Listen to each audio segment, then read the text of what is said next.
Hello दोस्तों, स्वागत है आप सभी का आपके अपने यूट्यूब चैनल जीके ट्रैक पर।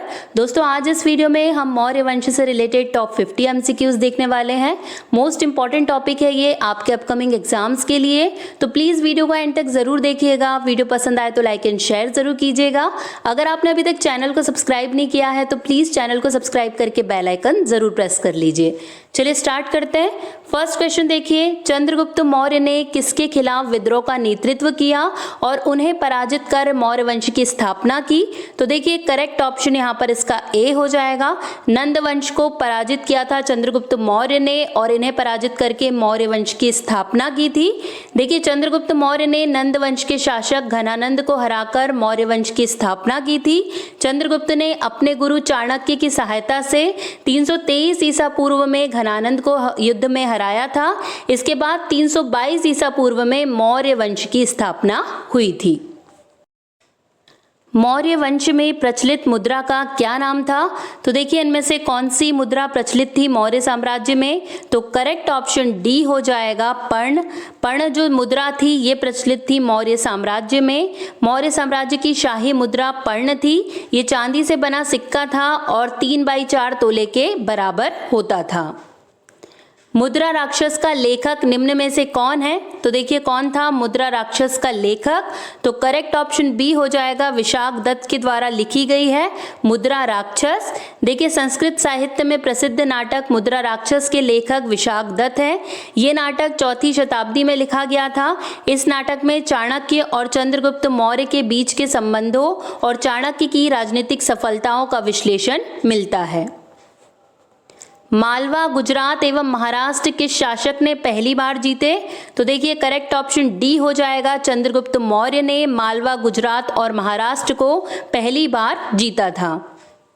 किसने सहिष्णुता, उदारता और करुणा के त्रिविध आधार पर राजवंश की स्थापना की? तो देखिए किसके द्वारा की गई है? तो करेक्ट ऑप्शन यहाँ पर ए हो जाएगा, अशोक के द्वारा सहिष्णुता, उदारता और करुणा के त्रिविध आधार पर राजवंश की स्थापना की गई थी। देखिए अशोक का धर्म सदाचार का धर्म था। ये एक ऐसे नैतिक नियम थे जिनका संप्रदाय विशेष से कोई संबंध नहीं था और जो मानवता के कल्याण के लिए घोषित किए गए थे। सहिष्णुता, उदारता एवं करुणा उसके त्रिविध आयाम थे। निम्नलिखित किस शहर में अशोक के शिलालेख नहीं है? तो देखिए कौन से शहर में नहीं है? तो करेक्ट ऑप्शन यहाँ पर इसका सी हो जाएगा, पाटलिपुत्र में अशोक का कोई शिलालेख नहीं है। अशोक के 14 प्रमुख शिलालेख हैं। गुजरात के जूनागढ़ जिले में गिरनार पर्वत की पहाड़ियों के रास्ते अशोक के करीब 14 शिलालेख हैं। पाटलिपुत्र में अशोक का शिलालेख नहीं है। निम्नांकित में से किसकी तुलना मैकियावेली के प्रिंस से की जाती है? तो देखिए यहाँ पर करेक्ट ऑप्शन बी हो जाएगा, कौटिल्य के अर्थशास्त्र की तुलना मैकियावेली के प्रिंस से की जाती है। देखिए भारत के प्रथम प्रधानमंत्री जवाहरलाल नेहरू ने कौटिल्य के अर्थशास्त्र की तुलना निकोलो मैकियावेली के द प्रिंस से की थी। कौटिल्य को भारतीय मैकियावेली भी कहा जाता है। कौटिल्य ने अर्थशास्त्र और संस्कृत में राजनीति पर एक पुस्तक लिखी थी। वह शासक कौन था जिसने राज सिंहासन पर बैठने के लिए अपने बड़े भाई सुशीम की हत्या की थी? तो देखिए करेक्ट ऑप्शन यहाँ पर इसका ए हो जाएगा, अशोक ने राज सिंहासन पर बैठने के लिए अपने बड़े भाई सुशीम की हत्या की थी। राजा अशोक ने मौर्य साम्राज्य की गद्दी पर बैठने के लिए अपने कई सौतेले भाइयों की हत्या की थी।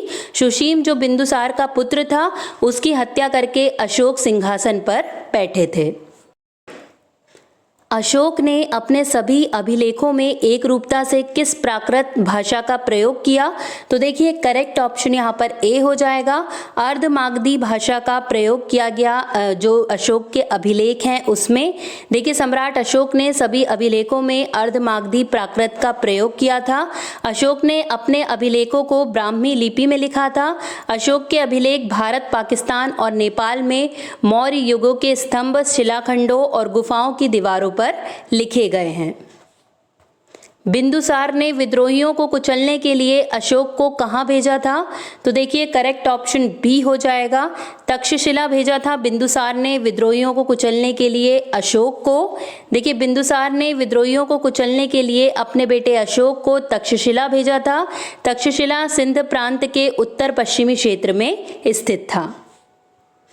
प्राचीन भारत का वह प्रसिद्ध शासक जिसने अपने जीवन के अंतिम दिनों में जैन धर्म को अपनाया था, तो देखिए वो कौन था। तो करेक्ट ऑप्शन ए हो जाएगा, चंद्रगुप्त मौर्य ने अपने जीवन के अंतिम दिनों में जैन धर्म को अपनाया था। देखिए प्राचीन भारत के प्रसिद्ध शासक चंद्रगुप्त मौर्य ने अपने जीवन के अंतिम दिनों में जैन धर्म अपना लिया था। उन्होंने अपने गुरु जैन मुनि भद्रबाहु से जैन धर्म की शिक्षा ली थी। मौर्य काल में शिक्षा का सर्वाधिक प्रसिद्ध केंद्र था, तो देखिए कौन सा केंद्र था। तो करेक्ट ऑप्शन सी हो जाएगा, तक्षशिला मौर्य काल में शिक्षा का सर्वाधिक प्रसिद्ध केंद्र था। देखिए मौर्य काल में शिक्षा का सबसे प्रसिद्ध केंद्र तक्षशिला था। ये वर्तमान में पाकिस्तान की राजधानी इस्लामाबाद से कुछ ही दूरी पर पश्चिम में स्थित है। तक्षशिला में विज्ञान, गणित, धर्म, कला और अन्य विषयों की शिक्षा दी जाती थी। मैगस्थनीज की पुस्तक का नाम क्या है, तो देखिए क्या था मैगस्थनीज की पुस्तक का नाम। तो करेक्ट ऑप्शन यहाँ पर डी हो जाएगा, इंडिका। ये मैगस्थनीज की पुस्तक का नाम था। देखिए मैगस्थनीज द्वारा लिखी गई पुस्तक इंडिका है। मैगस्थनीज यूनानी था, जिसे यूनानी शासक सेल्यूकस ने अपना दूत बनाकर चंद्रगुप्त मौर्य के दरबार में भेजा था। मैगस्थनीज ने इंडिका में भारतीय जीवन, परंपराओं, रीति रिवाजों का वर्णन किया है। निम्नलिखित में किस मौर्य राजा ने दक्कन की विजय प्राप्त की थी, तो देखिए किसने प्राप्त की। तो करेक्ट ऑप्शन यहाँ पर सी हो जाएगा, बिंदुसार ने दक्कन की विजय प्राप्त की थी। देखिए मौर्य साम्राज्य के राजा बिंदुसार ने दक्कन की विजय प्राप्त की थी। बिंदुसार को अमित्रघात या दुश्मनों का संहार करने वाला की उपाधि भी दी जाती है। मैगस्थनीज ने भारतीय समाज को कितनी श्रेणियों में विभाजित किया, तो देखिए करेक्ट ऑप्शन यहाँ पर ए हो जाएगा, 7 श्रेणियों में विभाजित किया है मैगस्थनीज ने भारतीय समाज को। देखिए मैगस्थनीज ने अपनी पुस्तक इंडिका में भारतीय समाज को 7 वर्गों में बांटा है। कौन से 7 वर्ग है, तो देखिए दार्शनिक, कृषक, पशुपालक, कारीगर, योद्धा, निरीक्षक और सभासद, ये 7 वर्गों में बांटा है मैगस्थनीज ने इंडिका में भारतीय समाज को। कौटिल्य के अर्थशास्त्र में किस पहलू पर प्रकाश डाला गया है, तो देखिए करेक्ट ऑप्शन यहाँ पर सी हो जाएगा, राजनीतिक नीतियों पर प्रभाव डाला गया है कौटिल्य के अर्थशास्त्र में। देखिए कौटिल्य को चाणक्य के नाम से भी जाना जाता है। वे चंद्रगुप्त मौर्य के प्रधानमंत्री थे। कौटिल्य ने अर्थशास्त्र की रचना चंद्रगुप्त के प्रशासकीय उपयोग तथा मौर्य काल के इतिहास को जानने के लिए की थी।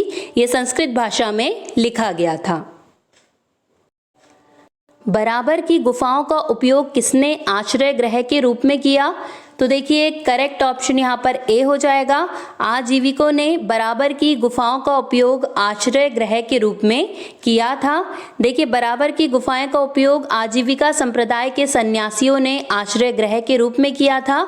इन गुफाओं को मखली गोशाल ने स्थापित किया था। किस अभिलेख से ये साबित होता है कि चंद्रगुप्त का प्रभाव पश्चिम भारत तक फैला हुआ था, तो देखिए किस अभिलेख से साबित हुआ है ये, तो करेक्ट ऑप्शन यहाँ पर सी हो जाएगा, रुद्रदामन के जूनागढ़ अभिलेख से ये साबित होता है कि चंद्रगुप्त का प्रभाव पश्चिमी भारत तक फैला हुआ था। देखिए रुद्रदामन के शिलालेख से ये साबित होता है कि जो चंद्रगुप्त मौर्य है उनका जो साम्राज्य का विस्तार था वो पश्चिम भारत तक फैला हुआ था। इस शिलालेख में बताया गया है कि चंद्रगुप्त के शासनकाल में उनके राज्यपाल वैश्य पुष्यगुप्त ने सुदर्शन झील का निर्माण करवाया था। केवल वह स्तंभ जिसमें अशोक ने स्वयं को मगध का सम्राट बताया है वो कौन सा है, देखिए तो करेक्ट ऑप्शन डी हो जाएगा, भाब्रू स्तंभ। सिर्फ भाब्रू स्तंभ में अशोक ने स्वयं को मगध का सम्राट बताया है। देखिए भाब्रू शिलालेख में ही मौर्य सम्राट अशोक ने खुद को मगध का राजा बताया है। इस शिलालेख में अशोक ने बुद्ध धम्म और संघ में अपनी आस्था का उल्लेख किया है। कौटिल्य द्वारा रचित अर्थशास्त्र कितने अधिकरणों में विभाजित है, तो देखिए करेक्ट ऑप्शन यहाँ पर ए हो जाएगा, 15 अधिकरणों में विभाजित है कौटिल्य द्वारा रचित अर्थशास्त्र। कौटिल्य द्वारा रचित अर्थशास्त्र 15 अधिकरणों में बटा हुआ है। कौटिल्य के अर्थशास्त्र में 150 अध्याय और 180 विषय भी हैं। इस ग्रंथ में अर्थनीति, राजनीति, धर्मनीति, कार्यनीति, प्रशासन, कानून, मैत्री, युद्ध, रहस्य, जादू टोना और कूटनीति से जुड़ी जानकारी दी गई है। पाटलिपुत्र में स्थित चंद्रगुप्त का महल मुख्यतः बना था, तो देखिए किससे बना था चंद्रगुप्त का महल, तो करेक्ट ऑप्शन सी हो जाएगा, लकड़ी का बना हुआ था चंद्रगुप्त का महल।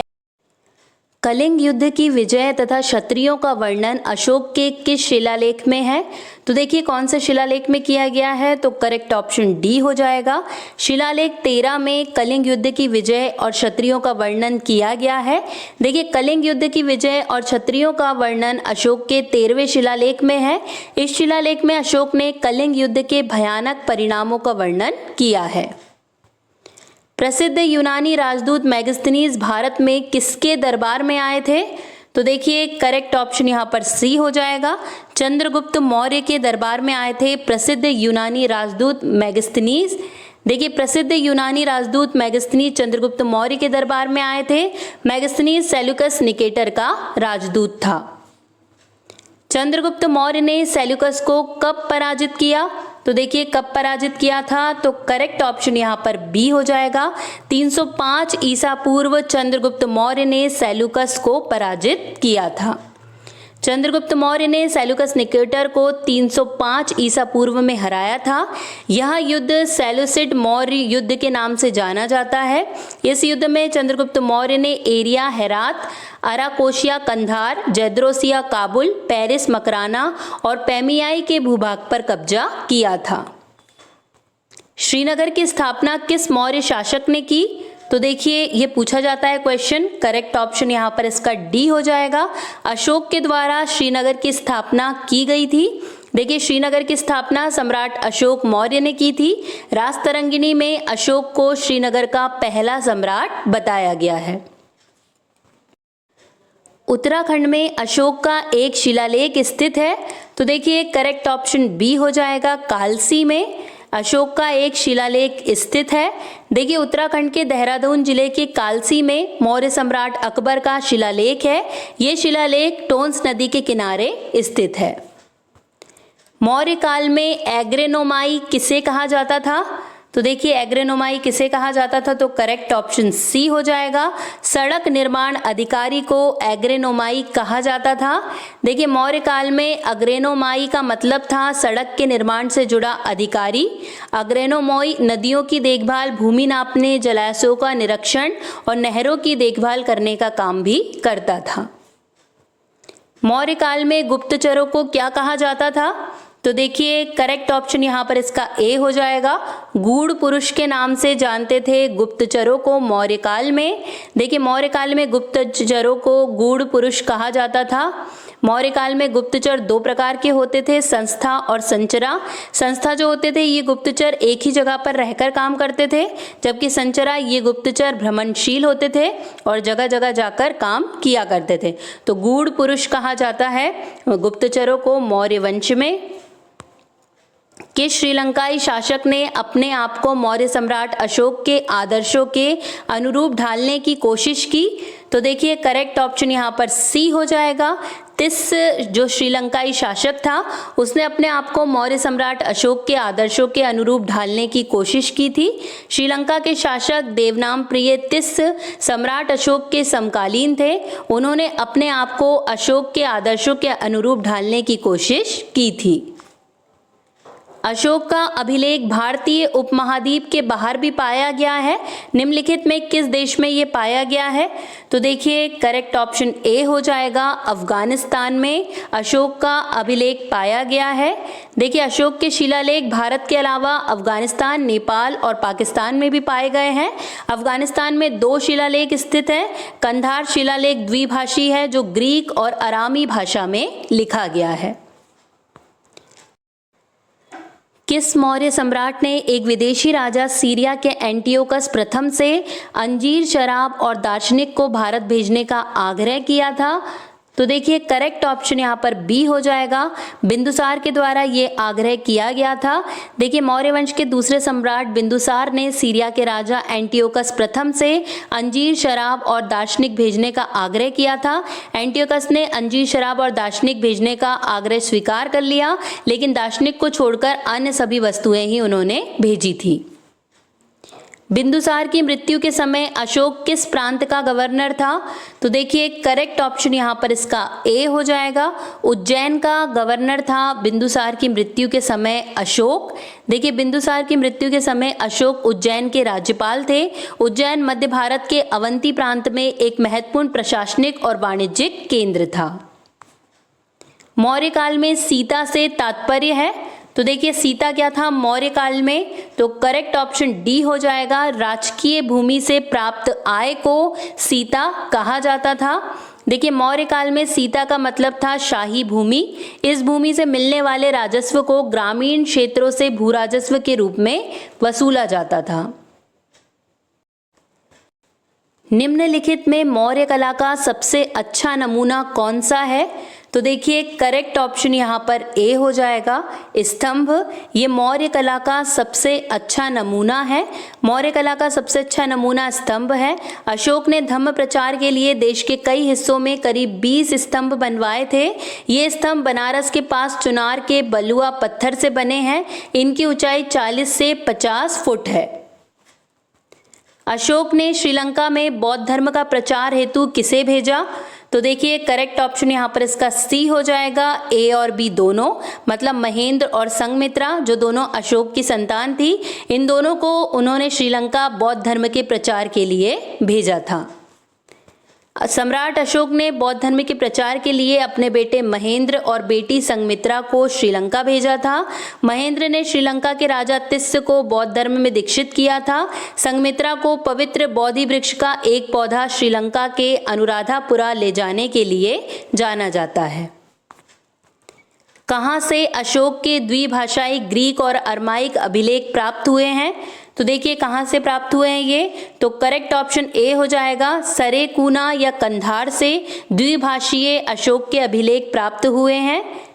अशोक के मानसहरा पाकिस्तान और शाहबाजगढ़ी पाकिस्तान से प्राप्त बृहद शिलालेखों में किस लिपि का प्रयोग किया गया है? तो देखिए कौन सी लिपि प्रयोग हुई है उसमें? तो डी ऑप्शन करेक्ट हो जाएगा। खरोष्टी लिपि का प्रयोग इसमें किया गया है। अशोक के मानसहरा और शाहबाजगढ़ी के शिलालेखों में खरोष्टी लिपि का इस्तेमाल किया गया है। निम्नलिखित में से वह व्यक्ति कौन है जिसका नाम देवनाम प्रियदर्शी भी था? तो देखिए कौन है वो? तो करेक्ट ऑप्शन सी हो जाएगा। अशोक जिसका नाम देवनाम प्रिय या प्रियदर्शी भी था। मौर्य सम्राट अशोक का नाम देवनाम प्रिय प्रियदर्शी भी था।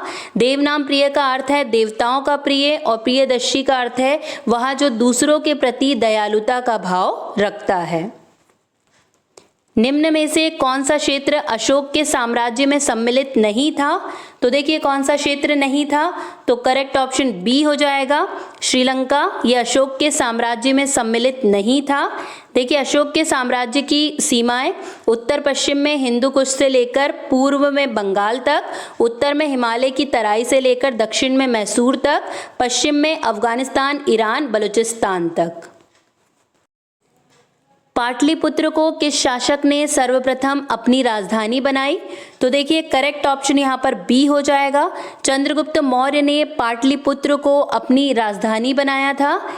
अशोक के शिलालेखों को पढ़ने वाला प्रथम अंग्रेज कौन था? तो देखिए करेक्ट ऑप्शन यहाँ पर डी हो जाएगा। जेम्स प्रिंसेप अशोक के शिलालेख को पढ़ने वाला प्रथम अंग्रेज था। देखिए अशोक के शिलालेख को पढ़ने वाले पहले अंग्रेज जेम्स प्रिंसेप थे। जेम्स प्रिंसेप एक अंग्रेज विद्वान और पुरातात्विक थे। उन्होंने साल 1837 में अशोक के शिलालेखों को पढ़ा था। किस ग्रंथ में चंद्रगुप्त मौर्य के लिए वृषल शब्द का प्रयोग किया गया है? तो देखिए कौन से ग्रंथ में प्रयोग हुआ है ये शब्द? तो करेक्ट ऑप्शन बी हो जाएगा। मुद्रा राक्षस में चंद्रगुप्त मौर्य के लिए वृषल शब्द का प्रयोग किया गया है। मुद्रा राक्षस नाटक में चंद्रगुप्त मौर्य को वृषल कहा गया है। वृषल शब्द के दो अर्थ होते हैं, धर्म लोपक यानी धर्म के प्रति उदासीन और सर्वश्रेष्ठ राजा।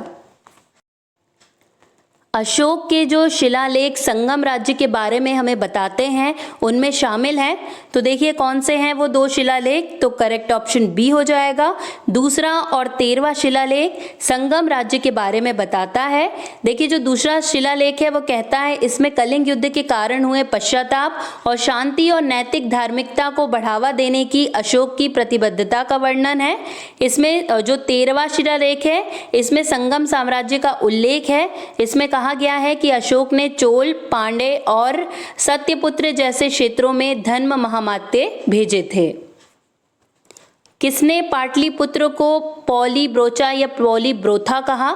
तो देखिए करेक्ट ऑप्शन यहाँ पर ए हो जाएगा। मैगस्थनीज के द्वारा पाटलिपुत्र को पॉलीब्रोथा कहा जाता था। अत्यंत पॉलिश किए गए एकाश्म अशोक स्तंभ जिस पांडुरंजित बालुकाश्म के एकल टुकड़ों में तक्षित किए गए उसे साधारणतः कहाँ की खदानों से निकाला गया? तो देखिए करेक्ट ऑप्शन ए हो जाएगा। मिर्जापुर के समीप चुनार खदान से उसे निकाला गया। अशोक स्तंभ के लिए इस्तेमाल किए गए पत्थर मथुरा और वाराणसी के पास चुनार से निकाले गए। मथुरा के क्षेत्र से धब्बेदार लाल और सफ़ेद बलुआ पत्थर लाए गए थे, वहीं वाराणसी के पास चुनार से बफ रंग के महीन दाने वाले कठोर बलुआ पत्थर लाए गए थे। भारतीय लिखने की कला नहीं जानते, ये किसकी उक्ति है? देखिए किसने कहा है कि भारतीय लिखने की कला नहीं जानते? तो करेक्ट ऑप्शन डी हो जाएगा। मैगस्थनीज के द्वारा ये कहा गया था कि भारतीय लिखने की कला नहीं जानते। भारतीय लिखने की कला नहीं जानते ये उक्ति प्राचीन यूनानी इतिहासकार और राजनयिक मैगस्थनीज ने कही थी। उन्होंने द इंडिका और एन अकाउंट ऑफ इंडिया जैसी किताबें लिखी हैं और उसी में उन्होंने लिखा था कि भारतीय लिखने की कला नहीं जानते।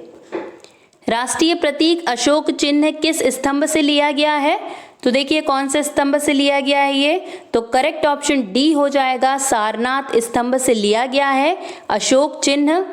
भारत का राष्ट्रीय प्रतीक सारनाथ के अशोक स्तंभ से लिया गया है। ये स्तंभ सम्राट अशोक ने 250 ईसा पूर्व में बनवाया था। भारत सरकार ने 26 जनवरी 1950 को अशोक स्तंभ को राष्ट्रीय प्रतीक के रूप में अपनाया था। कहाँ से प्राप्त अभिलेखों से मौर्य काल में अकाल, सूखा जैसे देवी प्रकोप के समय राज्य द्वारा राहत कार्य किए जाने का विवरण मिलता है? तो देखिए करेक्ट ऑप्शन यहाँ पर ए हो जाएगा। महास्थान बांग्लादेश और सुहागिरा उत्तर प्रदेश, इसमें विवरण मिलता है कि जब देवी प्रकोप के समय राज्य द्वारा राहत कार्य किए गए थे। देखिए महास्थान अभिलेख और सहागोरा अभिलेख में मौर्य काल में अकाल और सूखा जैसे देवी प्रकोप के समय राज्य द्वारा राहत कार्य किए जाने का विवरण मिलता है। किस शिलालेख में अशोक ने घोषणा की कि सारी प्रजा मेरी संतान है? देखिए मोस्ट इंपॉर्टेंट क्वेश्चन है, बहुत बार पूछा जाता है। करेक्ट ऑप्शन बी हो जाएगा। 5वां बृहद शिलालेख जिसमें अशोक ने कहा है कि सारी प्रजा मेरी संतान है। अशोक ने अपने 5वें शिलालेख में घोषणा की थी सारी प्रजा मेरी संतान है।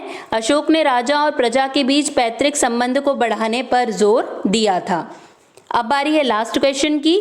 मौर्य वंश का अंतिम शासक कौन था? तो देखिए कौन था मौर्य वंश का अंतिम शासक?